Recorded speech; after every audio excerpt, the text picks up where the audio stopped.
A maid showed me to a corridor lined with doors. Each one was painted a different pastel color and had a card affixed to it announcing the name of the room. We passed the lime room, the daisy room, the opal room, and stopped before the lavender room. The maid opened the door. For a moment, I forgot my hunger. I was in a cloud of light purple. Some of the purples blushed faintly pink. Others were tinted pale blue, but there was no other color. The curtains were streamers, undulating from the breeze made by the door closing behind me. Beneath my feet was a hooked rug in the design of a huge violet. In a corner stood a clay chamber pot, disguised as a decorative cabbage. The 5 beds were swathed in a gauzy fabric.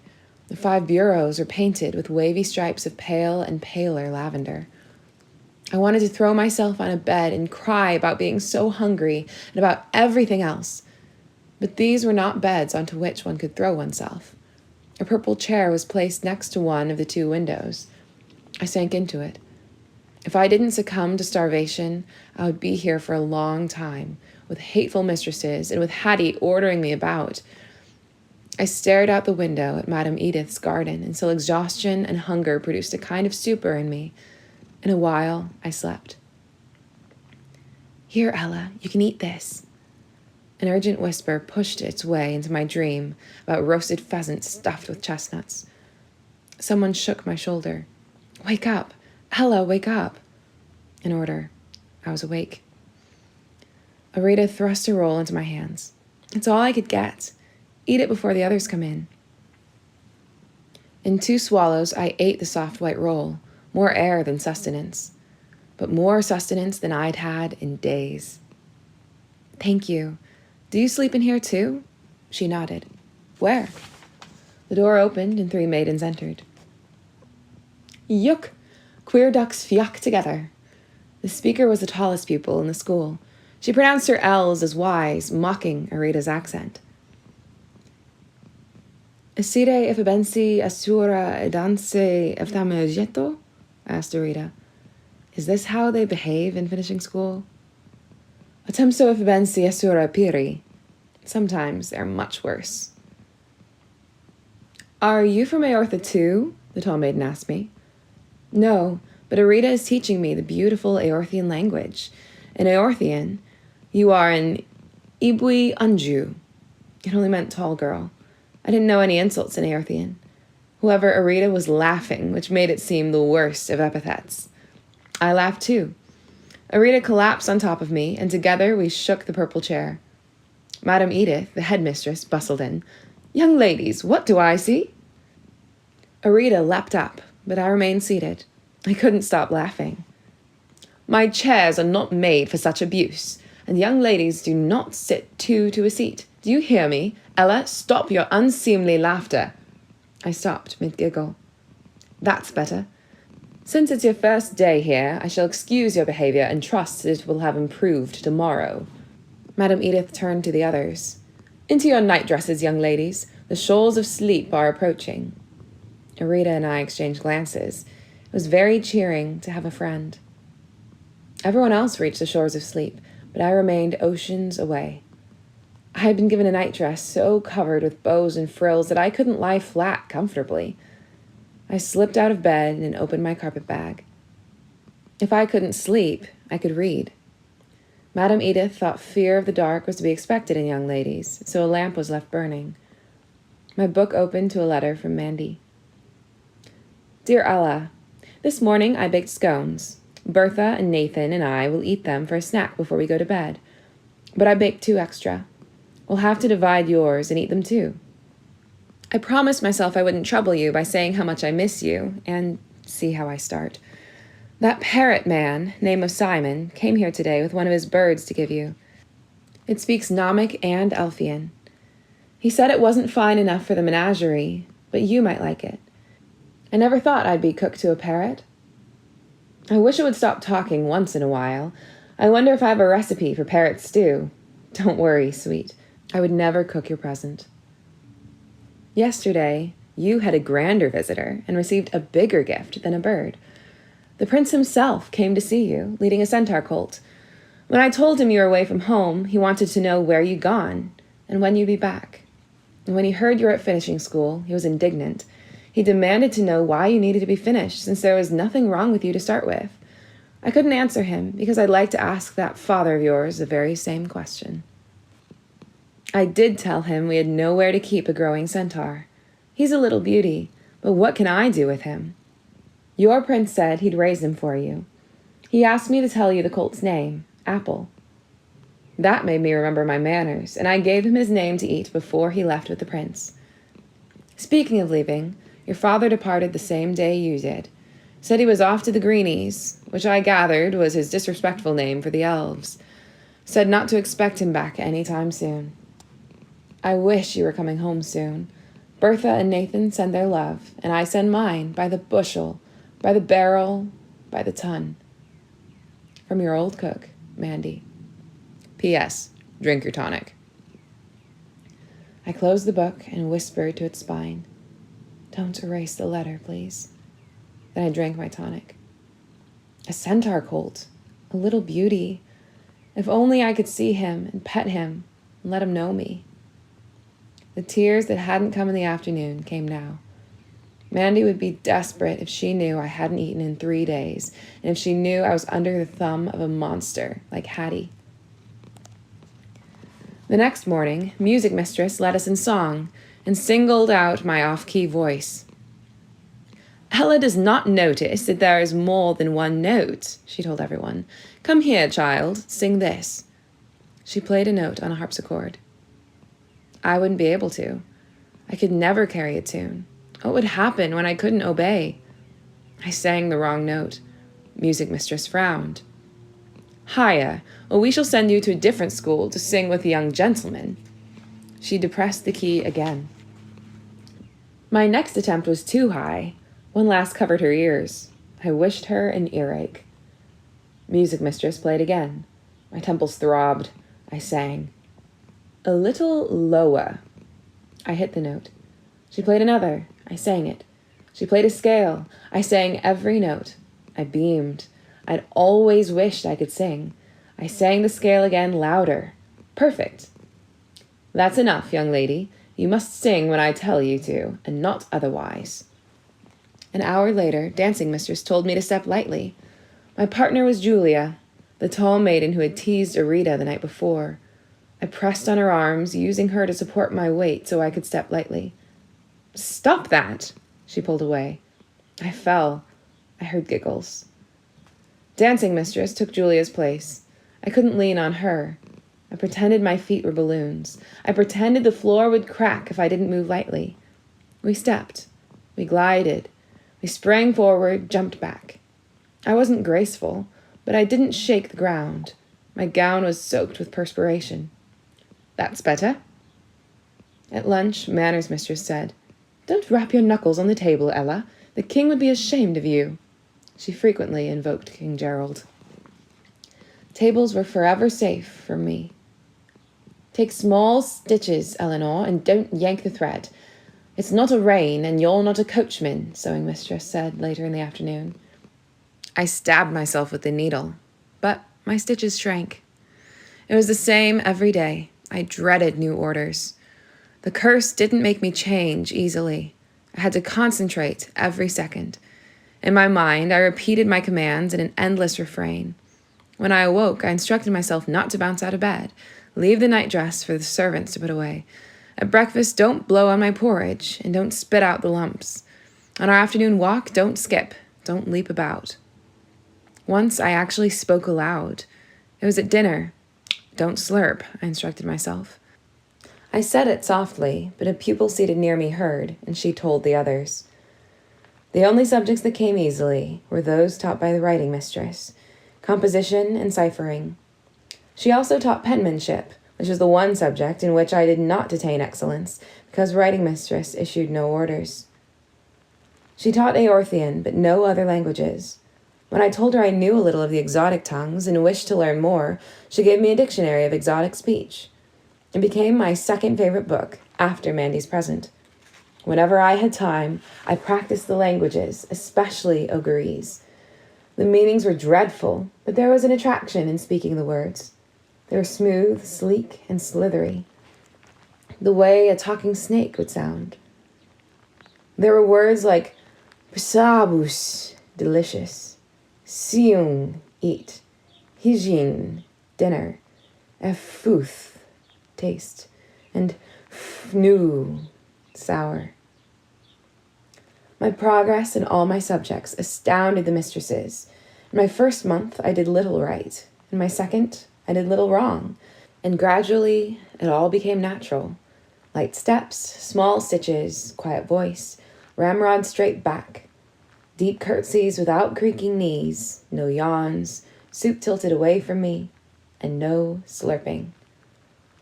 But in bed, before I fell asleep, I'd imagine what I would do if I were free of Lucinda's curse. At dinner, I'd paint lines of gravy on my face and hurl meat pasties at Manners' mistress. I'd pile Headmistress's best china on my head and walk with a wobble and swagger till every piece was smashed. Then I'd collect the smashed pottery and the smashed meat pasties and grind them into all my perfect stitchery. Except for Arita, I had little pleasure from the society at finishing school. Only Hattie's set pretended to be friendly, and they treated me with the same oily condescension. Hattie visited on me in public. They were an odious group, Hattie and the two she called her special friends, Blossom and Delicia. Blossom was the niece and sole heir to an unmarried earl. Her conversation was mostly worries that the earl would marry and have a child who would replace her as his heir. Delicia, the daughter of a duke, spoke rarely. When she did, it was to complain. The room was too draughty. The meal was ill-prepared. A housemaid had acted above her station. One of the other pupils wore rouge. The mistresses came to dislike me, too. At first, when I had struggled to satisfy them and began to succeed, they made a pet of me, which I hated. But when finished behavior became my second nature, they learned I was nobody's pet. I spoke as infrequently as I could and met their eyes only when I had to, and I returned to my old game. "Sing more softly, Ella. They can hear you in Aortha." I became inaudible. "Not so soft. The rest of us would like to hear your sweet tones." I sang too loud again, although not so much as before. Music mistress had to spend a quarter hour inching me along to the desired volume. "Lift your feet, young ladies. This is a spirited gavotte." My legs shot up above my waist, and so on. It was a tiresome game, but I had to play it or feel a complete puppet. Hattie didn't tell anyone about my obedience. When she had an order for me, she'd tell me to meet her in the garden after supper when no one else was near. On the first such occasion, she instructed me to pick a bouquet for her. Luckily, she didn't know I was goddaughter to a fairy cook. I picked the most fragrant blooms, then ran to the herb garden, hoping to find something useful. Ethelwort was my preference. If I found it, Hattie would have an itchy rash on her face for a week. Most of the herbs were the ordinary sort, but as I turned to leave, I spotted a sprig of bogweed. Taking care not to breathe its scent, I plucked it and placed it next to a rose. Hattie was delighted with the flowers and buried her face in them. "They're sublime, but what—" As the scent of bogweed worked on her, her smile faded, and her expression became vacant. "What would make you stop giving me orders?" She answered in a flat voice. "If you stopped obeying them." Of course. I had wasted a question, and I had no idea how long the bogweed scent would last. But as long as it lasted, I could ask her anything, and she would answer honestly. "What else could stop you?" I asked quickly. "Nothing," she thought. "My death." No likely release from that quarter. "What orders do you plan to give me?" "I don't plan." "Why do you hate me?" "You never admired me." "Do you admire me?" "Yes." "Why?" "You're pretty and brave." She envied me. I was amazed. "What do you fear?" I asked. "Ogres, bandits, drowning, becoming ill, climbing mountains, mice, dogs, cats, birds, horses, spiders, worms, tunnels, I stopped her. She was afraid of everything. "What do you want to be most in the world?" "To be queen." "A rabbit queen. Only I would obey her." Her face was changing, resuming its usual expression of gleeful malice. I tried one more question. What are your secrets? She didn't answer, just tugged cruelly on a handful of my hair. Her eyes lost their dull cast. Why am I standing here? She looked down at her flowers, but didn't sniff them again. Oh, yes, what a good lady-in-waiting to bring me such a beautiful bouquet, she frowned. But one scent is not sweet. Take it out. I removed the bogweed and ground it under my foot. If I had thought of it, I could have asked her how she could be defeated. Hattie's orders were chiefly chores. I think she lacked the imagination to devise more interesting commands. I brushed her clothes, cleaned her boots, rubbed her neck where it ached. Several times I had to sneak into the pantry and steal cookies. On one occasion, I had to clip her toenails. Do you rub brine into your feet? I asked, trying not to choke. I took revenge whenever I could. Spiders and mice from Madame Edith's cellar found their way into Hattie's bed. I'd stay awake at night and wait for that satisfying shriek. And so it went. Hattie issued commands and I retaliated. But there was no balance. Hattie was always ahead. She had the power. She held the whip. Arita was my only comfort. We ate our meals side by side. We sewed together. In our dancing lessons, we were partners. I told her about Frel and Mandy and Char. She told me about her parents, who kept an inn. They weren't wealthy, another reason she was unpopular. When she left school, she would use her accomplishments to help them. She was kinder than anyone I'd ever known. When Julia, the tall wench, ate too many grapes from Madame Edith's arbor and was sick all night, Arita nursed her, although Julia's friends slept soundly. I helped, but only for Arita's sake. My nature was not so forgiving. In the garden one evening, I found myself telling Arita about Mother. Before she died, we used to climb trees like this one. I rested a hand on the trunk of a low branching oak. We'd go way up and sit as quiet as could be. Then we'd toss twigs or acorns at anyone who passed underneath. What happened to her? She asked. Don't tell me if you don't want to. I didn't mind. When I finished telling her, she sang an Aorthian morning song. Heart farewell with no greeting to come. Sad farewell when love is torn away. Long farewell till death dies. But the lost one is with you. Her tenderness strengthens you. Her gaiety uplifts you. Her honor purifies you. More than a memory, the lost one is found. Arita's voice was smooth as syrup and as rich as gnome's gold. I cried, steady tears like rain. And, like rain, they brought ease. You have a beautiful voice, I said when I could speak. We Aorthians are all singers, but Singing Mistress says my voice is too husky. Hers is thin as a string, and yours is perfect. A bell rang in the house, calling us in to prepare for bed. Is my nose red from crying? I asked. A little. I don't want the others to see. I'll stay out a while longer.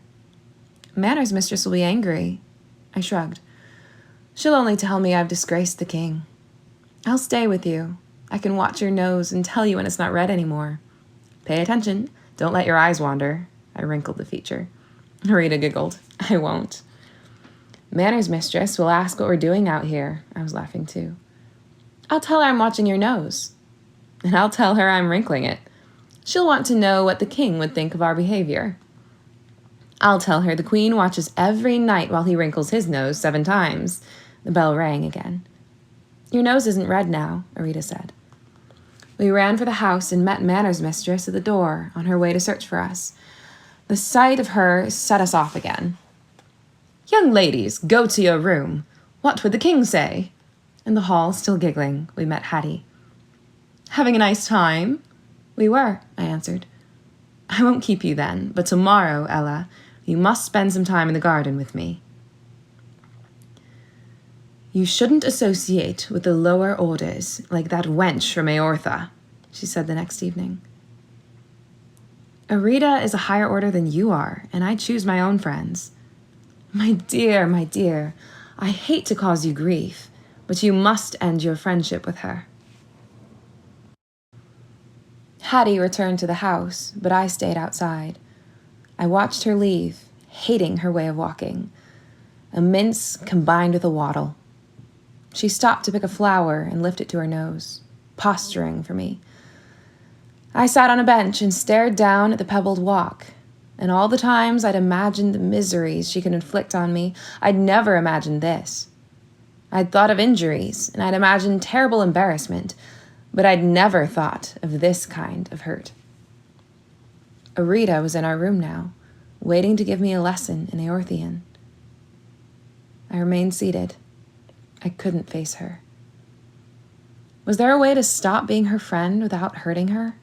I could pretend I had suddenly become mute, so I wouldn't be able to talk to her. But in that circumstance, she'd be my friend as much as ever. She'd talk to me, and we'd invent sign language, which would be great fun, and that wouldn't be ending our friendship, so the curse wouldn't let me do it. Besides, a mistress would be sure to say, "Speak, Ella," and I would have to. I could announce that I'd taken a vow of loneliness, but Arita would be hurt that I'd taken such a vow. If only Mother hadn't forbidden me to tell about the curse. But then again, explaining would be an act of friendship, which the curse also wouldn't allow.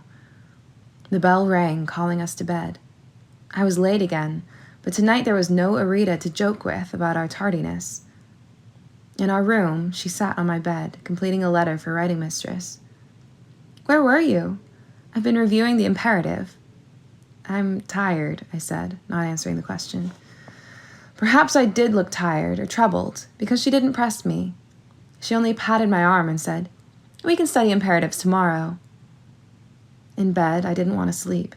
I wanted to savor the last few hours before I had to hurt her. Sleep on, Arita. Be my friend for one more night. A long vigil lay ahead. I pulled out my magic book. It opened to a letter from Dame Olga to her daughters. "My sweet darlings, your poor mother is desolate without you. I attended a cotillon last night at the palace. I wore my wine-colored taffeta gown and my ruby pendant, but it was for naught. The company was thin because King Gerald is away, although Prince Charmant was there. That charming man, Sir Peter, wasn't there either. I was desolate. I understand he is off traveling and becoming richer, I imagine. I wish him well and will be first to pay my respects on his return." 3 pages followed describing Dame Olga's social calendar and her wardrobe. In closing, she remembered that she had daughters and was writing to them. "I hope both of you are eating well to keep up your strength. Olive, pray remember not to eat Madame Edith's flowers. If you were to sicken or die, I should be desolate. Hattie, I hope you have found a trustworthy servant to dress your hair. Madame E. promised it could be arranged. I expect the 2 of you are amazingly finished by now. But do not toil too hard, my dears. If you can, sing and dance charmingly, eat daintily, and sew a little, you will be fine ladies, and I shall be proud of you. My sweets, the carriage has arrived. I am in my lemon silk calling gown, and I must fly. Your adoring mother, Dame Olga." Why was a trustworthy servant necessary to dress Hattie's hair? I compared the luxuriant tresses of Hattie and her mother with Olive's thin curls, and I remembered Hattie's attack on my hair after she smelled the bogweed. I laughed out loud. Hattie and Dame Olga wore wigs. "Thank you, Dame Olga. I hadn't expected to laugh tonight." I turned the page. On the verso was an illustration of a centaur colt. Apple, I was sure, nuzzling a young man, Char. The colt was a beauty. His hide was a deep brown with a tan mane and an irregular tan star on his chest.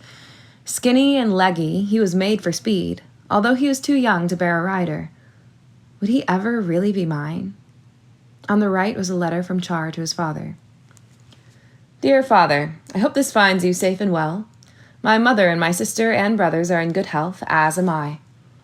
Since I received instructions to join you, I have been filled with gratitude for your confidence in me. The knights you have chosen to follow me are stout fellows and bear the command of a stripling with good humor. My mother worries, but I tell her they will not let harm befall me. In truth, father, I am so stirred up by the thought of my first military duty, even if it is only reviewing the border troops, that I hardly hear my good mother. Who knows? Perhaps the ogres will raid and there will be a skirmish. I do not fear injury, only that I may not acquit myself well. Skirmishes with ogres? How could there not be danger? Char continued to describe the visit of a trade delegation and the same ball that Dame Olga had attended, although he didn't mention what he had worn. Near the bottom of the page, my name appeared. I'm training a centaur colt for a lass I know. Her mother was the late Lady Eleanor. I admire the daughter, Ella, but she has gone to finishing school, where I fear she'll be made less admirable. What do they teach in such places? Sewing and curtsying? It is a great distance to go to learn such paltry tricks. Would he stop liking me now that I was no longer clumsy? I had never enjoyed being a small elephant and hadn't mourned the loss till now. Would he even be alive to stop liking me, or would he be an ogre's lunch? The next page was a letter from father to his bailiff. Dear James, the post-coach comes rarely to the Elves' Forest, but it came today. I'm still with the Greenies. The trading has been disappointing. They have not so much as showed me an Agulin, no matter what I bring out to tempt them. Their chief trader, Solanin, knows little about bargaining. He gave me 3 vases in exchange for a gnomish copper stew pot, and the same for a simple wooden flute. Below are 3 pages of trades and sales. He closed with his intentions. I am making for Uaxi's farm. You may remember Uaxi, the giantess, who entrusted her turnip harvest to me last year. On October 15th, she will marry off her daughter, and I shall be there. I should like to see a giant's wedding. The ritual is said to be peculiar. Moreover, several fairies are likely to be present. They say hardly a wedding or birth takes place without at least one in attendance. If I can persuade a few to reveal themselves, I may be able to pick up some fairy-made trifles. I swallowed. My mouth had gone dry. Mandy had never told me that fairies liked to go to weddings and births, but she and Lucinda had both been present when I was born. Perhaps Lucinda would go to the giants.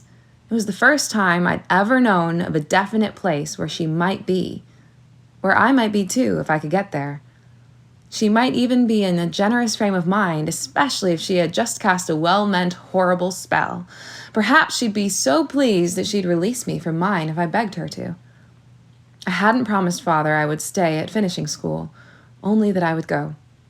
I could leave whenever I wanted, and by leaving, I'd never have to take another order from Hattie. Arita would still think I was her friend, and if I succeeded with Lucinda, I still could be. How late was it? How much of the night was left for travel? I stood up, then sat down again. How far was Uaxi's farm? The wedding was less than 2 weeks off. Could I get there in time? Frantically, I rifled through the pages of my book, hoping to find a map. There. But it was the same one I'd looked at in the carriage on the way to finishing school. A Frel, and no use to me now. No matter. I got directions somehow. In 5 minutes, my carpet bag was packed with a few essentials. Tonic, my magic book, my dictionary, a shawl, and little else. After a long look at Arita's sleeping form, I left. I paused before the door to the daisy room, then went in. With quiet steps, I approached Hattie's bed. She frowned in her sleep and mumbled. I understood only one word. Royal. Her wig was askew. Neat-fingered as I had become, I was able to lift it off without waking her. Now, what to do with it? If I threw it into the dying fire, the smell might wake someone. I could drape it over the head of the china cat that adorned the mantelpiece, but if Hattie woke early, she could rescue it before anyone saw. So I took it with me. A trophy.